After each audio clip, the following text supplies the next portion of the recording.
মহাভারতের দুজন মহান যোদ্ধা, একজন অর্জুন আর একজন কর্ণ। কিন্তু এই কর্ণকে এই যুদ্ধে হারতে হয়েছিল কেন?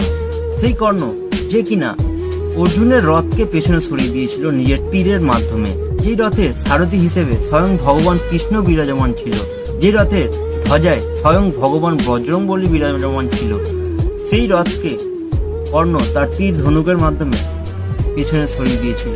কিন্তু তারপরেও সেই কর্ণকে কেন হারতে হয়েছিল? সেই কর্ণ যে কখনো কোনো মহারথীর কাছে সামনে পরাজয় হয়নি, তারপরেও আপনার মনে প্রশ্ন অবশ্যই আসতে পারে যে কেন এই কর্ণকে হারতে হয়েছিল। আসলে কি বলুন তো, মহাভারতে কর্ণ হারেনি, তাকে হারানো হয়েছিল। তার কারণ সে অধর্মের পথে ছিল, তার কারণ সে অসতের পথে ছিল। আর মহাভারতে অর্জুন কখনোই জেতেনি, তাকে জেতানো হয়েছিল। তার কারণ সে সত্যের পথে ছিল, সে ধর্মের পথে ছিল। তো আপনি যদি সত্যের পথে চলছেন,